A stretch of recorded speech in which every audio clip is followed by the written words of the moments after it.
దేవుని నామమునకు మహిమ కలుగునుగాక. ప్రభునందు ప్రియమైన దేవుని బిడ్డలారా, అందరికీ ప్రభు అయిన యేసుక్రీస్తు నామంలో శుభవందనాలు.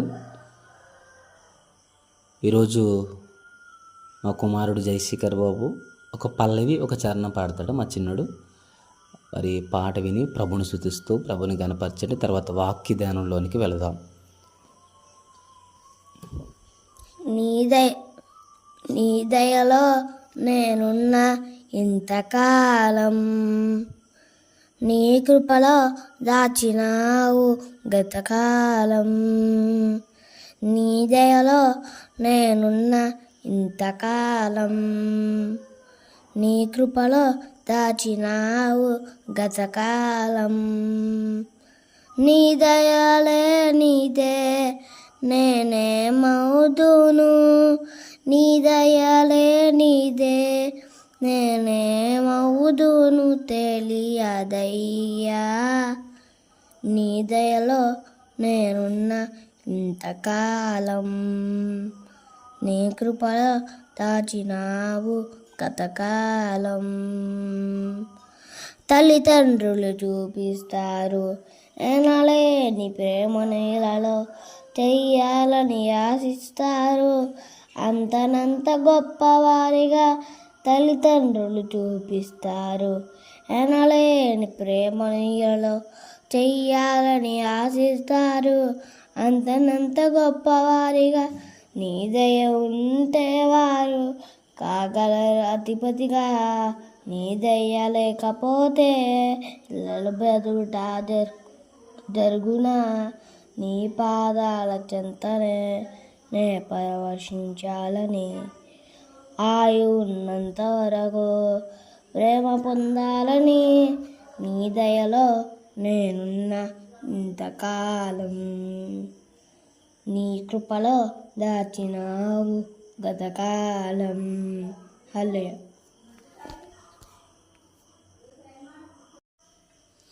దేవునికి స్తోత్రం కలుగునుగాక. చక్కని పాట పాడి వినిపించిన జయశేఖర్ బాబుని దేవుడు దీవించునుగాక. పిల్లరా, దేవుని వాక్యము ధ్యానించుకుందాం. సమూయేలు మొదటి గ్రంథము 2వ అధ్యాయము 26వ వాక్యం చదువుకుందాం.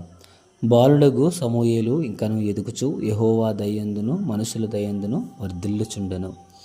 అవును ప్రియులరా, మానవునికి దేవుని దయ కావాలి, మనుషుల దయ కూడా కావాలి.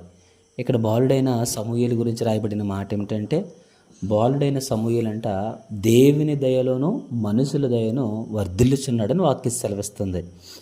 సమూయేలు మరి సమూయేలు యొక్క తల్లి పేరు హన్న తనకి బిడ్డలు లేనప్పుడు దేవుని సన్నిధిలో కన్నీరు కార్చి ఎంతో దుఃఖముతో వేదనతో ప్రభు సన్నిధిలో మరి ప్రార్థించి గోజాడి మరి దేవుని దగ్గర నుంచి చక్కని బిడ్డను పొందుకున్న తర్వాత తను ఏదైతే ఆ ప్రార్థనలో మొక్కుకుంది, బిడ్డనిస్తే ఆ బిడ్డని దేవుని పరిచర్యకు లేదా దేవుని సన్నిధిలో ఆ పరిచర్యకు అప్పగిస్తానని తను మొక్కుకుంది. అదే రీతిగా హన్న తన బిడ్డను దేవుని సన్నిధిలో అప్పగించేసింది.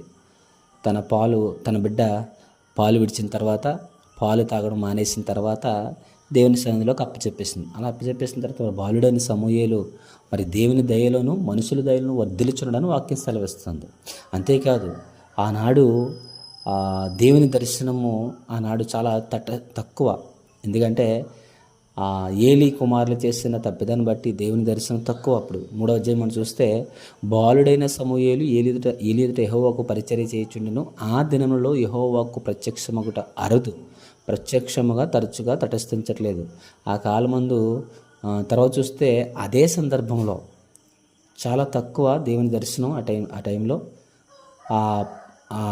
ఆ కాలంలో. అటువంటప్పుడు దేవుడు మరి సమూయేలుని దర్శించాడు. బాలుడైన సమూయేలుతో మరి 4 సార్లు వచ్చి సమూయేలుని దర్శించి సమూయేలుని పిలిచినట్టుగా, సమూయేలుని దర్శించినట్టుగా మనం చూస్తున్నాం ఇక్కడ వాక్యంలో. అవును పిల్లరా, సమూయేలు దేవునికి ఇష్టడిగా జీవించాడు. సమూయేలు దేవుని దయలో ఎదిగాడు, మనుషుల దయలో కూడా వర్ధిల్లాడు. మన జీవితంలో కూడా దేవుని దయలను మనుషుల దయలను వర్ధిల్లాలి. సాధారణంగా మనం అనుకుంటాం, నా గురించి అంతా దేవునికి తెలుసు కదా, మనుషులు ఏమనుకుంటే నాకేంటి, మనుషులతో నాకు సంబంధం లేదని అనుకుంటుంటారు కొంతమంది. ఏమండి, దేవుడికి ఇష్టగా జీవించాలి, మనుషులకి ఇష్టాలు కూడా జీవించాలి మనం. అంటే మనుషుల్ని మనం మెప్పించలేం, కానీ కొన్ని సందర్భంలో దేవుని దయ మనకు కావాలి, మనుషుల దయ కూడా కావాలి. మనుషుల దయలో కూడా మనం వర్ధిల్లాలని లేఖనము సెలవిస్తుంది. మనుషుల దగ్గర కూడా మనం మంచివారిగా జీవించాలి. అది మంచివారిగా ఉండటం కాదు అంటే వారు ఎదురుకుండా మంచుకున్నట్టు కాదు, కానీ దేవుడు చూస్తున్న భయభక్తులతో మనుషుల దయలో మనం వర్ధిల్లాలి. మనుషుల దయ కూడా మనం పొందుకోవాలి. ఏమంటే దేవుడు మనుషుల ద్వారానే సహాయం చేస్తూ ఉంటాడు.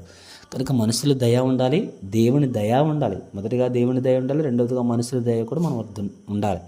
ఆనాడు సమూయేలు గురించి రాయబడిన మాట ఏంటంటే, బాలుడైన సమూయేలు మనుషుల దయలను అలాగే ఆ దేవుని దయలను వర్ధిల్లుచుండెను అనే వాక్యం సెలవిస్తుంది. ప్రత్యేకించిన బిడ్డలు మరి దేవుని దయలో వర్ధిల్లాలి, మనుషుల దయలో వర్ధిల్లాలి. ఆ విధంగా మనం జీవించినప్పుడు దైవాశీర్వాదాలు, దైవ దీవెన, దైవ స్వస్థత, దైవ మేలులతో మనం ముందుకు సాగిపోతామని తెలియజేస్తూ ఈ కొద్ది మాటలు ముగిస్తున్నాను. ప్రార్థన.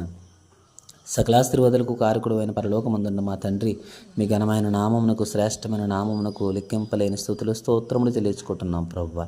గడిచిన దినమంతా కూడా మీ కృపలో భద్రపరిచారు. ఆగస్టు నెల ఇగో తండ్రి నేను 3వ రోజులోనికి వచ్చి ఉన్నాం తండ్రి ప్రభువా. ఈ నెలంతా మీరు మాకు తోడేయండి, బలపరచండి. మీ దయలో, మనుషుల దయలో వర్ధిల్లే శక్తిని, బలమును మాకు దయచేయండి ప్రభువా. అటువంటి విధంగా మీరు జీవించడం సహాయం దయచేయండి. బాలుడైన సమూయేలునైనా వర్ధిల్లాడు, దేవుని దయలో, మనుషుల దయలో వర్ధిల్లాడు కనుకనే ఆయన రాజులను అభిషేకించే భాగ్యం సమూయేలుకి ఇచ్చారు ప్రభువా. అవును ప్రభువా, మా జీవితాల్లో కూడా ప్రభువా మీ దయలో, మనుషుల దయలో వర్ధిల్లుతూ ముందుకు సాగడం సహాయం దయచేయండి. ఎందరైతే బలహీనుడున్న బలపరచండి, ఎందరైతే అనారోగ్యాలతో బాధపడుతున్న స్వస్థపరచండి, ఎందరైతే ప్రార్థనాసుడు ప్రార్థనలు అప్పుడు దయచండి, ఎందరైతే గాయాలు పలయ్యారో వారి గాయాలను ముట్టి స్వస్థపరచమని సమస్త మహిమ ఘనత ప్రభావం మీకు అర్పిస్తూ యేసుక్రీస్తు అన్నామని ప్రార్థన అడుగుచున్నాం తండ్రి. ఆమేన్.